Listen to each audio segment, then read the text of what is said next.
Bonjour à toutes et à tous, j'espère que vous allez bien. Aujourd'hui on se retrouve pour une nouvelle vidéo sur comment s'améliorer en expression orale quand on est introverti ou pas. Donc j'ajoute quand on est introverti parce que c'est ce que je connais et j'ai envie de vous donner quelques idées pour justement travailler cette expression orale.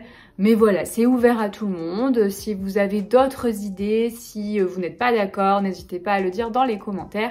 On discutera. Et comme d'habitude, si cette vidéo vous plaît, n'hésitez pas à vous abonner, n'hésitez pas à l'aimer, n'hésitez pas à la partager. Petite information, je ne sais pas si vous le savez déjà, mais j'ai créé une chaîne sur Twitch. Du coup, n'hésitez pas également à me suivre, ça me fera très plaisir. Et puis on se retrouve, je sais pas encore quel sera le programme exact, mais vous aurez toutes les informations sur Instagram, sur YouTube, partout. Ok, alors quand on est introverti, on aimerait bien, et qu'on est intéressé par les langues, notamment le français, on aimerait bien être en mesure de parler avec les autres, mais on n'a pas trop envie d'être confronté aux autres. C'est un peu compliqué. Du coup, à partir de ça, comment faire pour améliorer son expression orale si on n'a pas toujours la confiance, si on a un petit peu peur de parler avec les autres? Évidemment, une langue vivante, c'est une langue qu'on doit parler. On n'est pas obligé, hein, mais la logique, c'est pour communiquer avec des personnes, des locuteurs qui parlent cette langue, qui la parlent. Elle s'écrit aussi, mais elle se parle aussi. Qu'on aimerait bien l'utiliser, que ce soit pour aller dans le pays, que ce soit avec des personnes en ligne. Donc moi, je pense qu'il faut suivre un rythme qui est propre à chacun. Et je vais vous proposer aujourd'hui quelques étapes qui peuvent être modifiées. Vous pouvez encore une fois me dire si vous n'êtes pas d'accord. Et voilà, ça, ce sont des idées que j'ai eues, que j'ai essayé d'appliquer, qui marchent plus ou moins bien. Je pense que ça dépend des personnes. La première chose très importante, c'est déjà de prendre son temps. Comme je disais, c'est chacun son rythme. Il est très important de prendre confiance pour pouvoir parler une langue étrangère sereinement et parfois, certaines personnes ont directement la confiance, n'ont pas peur de s'exprimer et d'autres, ça peut mettre longtemps, ça peut dépendre des jours, de la fatigue, de beaucoup de choses. Donc justement, je pense, même si c'est facile à dire, qu'il faut penser qu'il y a des jours avec et il y a des jours sans. C'est-à-dire que parfois, on va être capable de s'exprimer dans la langue qu'on apprend sans aucun problème et se dire waouh, je parle couramment, c'est génial, ouais. Et d'autres fois, on ne sera pas capable de comprendre quoi que ce soit, on ne pourra pas avoir une conversation simple. Donc moi j'ai un exemple avec l'anglais. Quand j'étais en Irlande, il y avait des jours où j'étais capable d'avoir des conversations très complexes, très spécifiques sur des sujets pas forcément faciles, sans chercher mes mots, sans faire beaucoup d'erreurs de grammaire ou de même prononciation, ça dépend. Et d'autres jours, pas du tout. Une fois, il m'est arrivé d'avoir un livreur au téléphone, de ne rien comprendre ce qu'il me disait et vraiment de me dire mais t'es nul, pourquoi tu comprends pas? Il a sûrement dit quelque chose de très simple, pourquoi t'es pas capable de comprendre ça? Ça fait plusieurs mois que tu es là. T'es censé parler anglais. Donc je me suis sentie vraiment nulle ce jour-là et après j'ai essayé de me dire voilà qu'il y avait des jours avec et des jours sans. Donc parfois c'est facile, parfois c'est dur, parfois c'est entre les deux. Donc si vous vous rendez compte que vous vous dites ah je suis nulle, essayez de vous dire non, aujourd'hui je ne suis pas à fond, aujourd'hui je n'ai pas toutes mes capacités pour être en mesure de répondre ou de comprendre correctement ce qu'on me dit. Parce que comme je vous le disais, ça dépend du contexte, ça dépend du sujet, ça dépend de votre état aussi émotionnel, de fatigue. Il y a vraiment beaucoup de facteurs à prendre en compte, facteurs livreurs. Donc déjà commencer par de la bienveillance. La deuxième étape pour moi, c'est de vraiment travailler sa compréhension orale. Donc c'est très important et je trouve que ça met en confiance justement. C'est l'angoisse de ne pas comprendre ce qu'on vous dit, voir l'exemple que je vous ai donné précédemment. Donc je me dis que j'ai besoin de beaucoup de préparation en compréhension orale pour être en confiance et me dire ok, je suis capable de comprendre, donc je vais être capable de répondre. Ça va être un moyen de se rassurer, de se dire ah, j'ai quand même des capacités, donc pourquoi je ne serais pas capable de parler juste après? En tout cas, ça c'est mon idée. J'en ai déjà parlé dans une autre vidéo début janvier, mais comment faire? Alors là, c'est un travail que vous devez faire vous-même. Qu'est-ce qui vous intéresse? Vous pouvez utiliser des chaînes YouTube, par exemple, comme Brut, pour des choses comme des informations, des youtubeurs comme Squeezie, par exemple.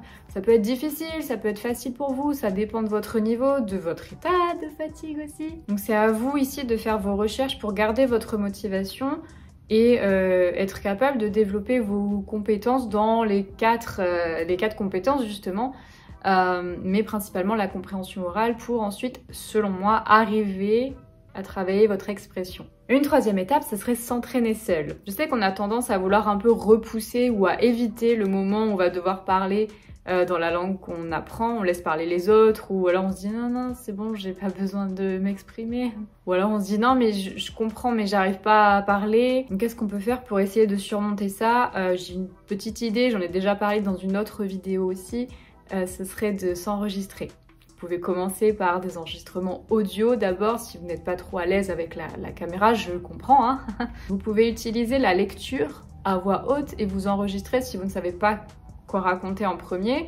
Donc prenez un livre, enregistrez-vous pendant quelques minutes, réécoutez après pour être conscient de votre prononciation aussi. Parce que la prononciation, ça aussi je l'ai déjà dit, mais pour moi c'est très important, pas d'avoir une prononciation parfaite, excellente, mais d'être assez confiant par rapport à sa prononciation pour justement ne pas avoir peur ou honte de parler la langue étrangère. Et avoir l'impression le sentiment qu'on prononce bien, c'est très gratifiant. Donc plus on a cette confiance, plus on osera parler dans la langue, moins ce sera compliqué pour nous. Et voilà, tout le monde est content. Pour l'enregistrement, vous pouvez utiliser aussi des petites vidéos, des extraits de vidéos, de films, utiliser un court morceau, vous pouvez écrire ce que vous entendez et essayer d'imiter, de répéter, toujours en vous enregistrant.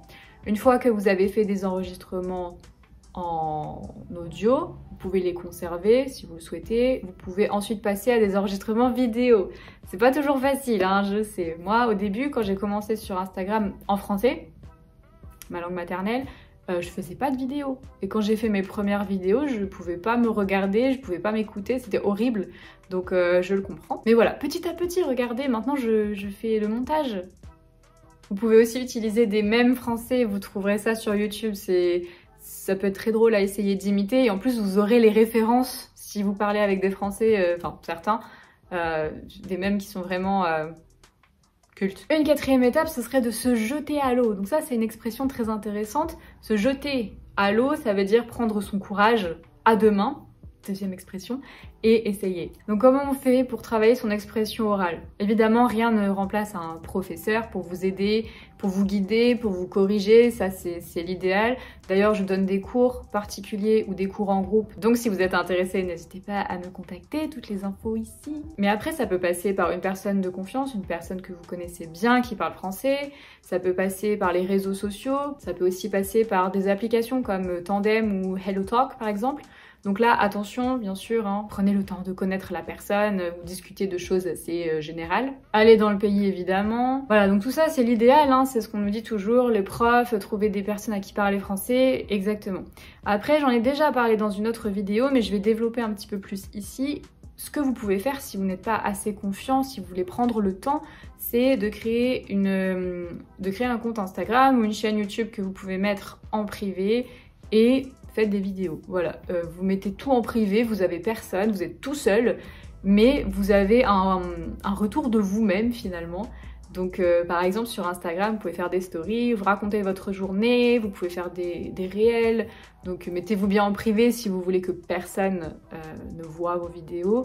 Mais l'idée c'est de vraiment prendre le temps de se familiariser avec sa manière de s'exprimer aussi, sa voix peut-être si vous n'avez pas l'habitude de vous entendre. Et après ça, si vous vous sentez à l'aise, vous pouvez mettre votre compte en public et suivre des personnes qui sont, que ce soit des profs, que ce soit d'autres personnes qui apprennent le français, pour avoir un retour si vous êtes confiant, parce que bien sûr, attention, si on se met en public, peu importe le domaine, on aura obligatoirement des retours positifs, mais aussi des retours négatifs, qu'ils soient justifiés ou non. Donc la chose la plus importante ici, c'est vraiment de prendre son temps. Je pense que c'est bien de se brusquer un peu, de se dire ok j'y vais, mais si vous n'êtes pas à l'aise, si vous avez peur, je pense que ça sert à rien de se forcer parce que ça peut nous bloquer. Donc si vous voyez qu'une étape est trop difficile pour vous, restez à l'étape précédente ou ajoutez des étapes si vous avez d'autres idées et petit à petit vous serez capable de communiquer. Utilisez aussi l'écrit si vous voulez commencer par ça, ça peut être rassurant d'être d'abord derrière un ordinateur ou d'écrire pour soi-même, mais essayez d'ajouter des petits défis comme ça. Prenez le temps, ça peut durer plusieurs semaines, plusieurs mois, peut-être quelques jours, ça dépend de chaque personne. Mais voilà, essayez. J'espère que cette vidéo vous aura plu et moi j'aimerais bien savoir quelles sont vos idées sur ce sujet. Est-ce que vous auriez d'autres choses en fait? Est-ce que vous auriez des suggestions pour prendre confiance? Qu'est-ce que vous faites de votre côté? Ça m'intéresse beaucoup. Et en attendant, n'hésitez pas à vous abonner, n'hésitez pas à me suivre un petit peu partout, à me contacter si vous avez des questions. Et puis je vous dis à très bientôt pour une nouvelle vidéo.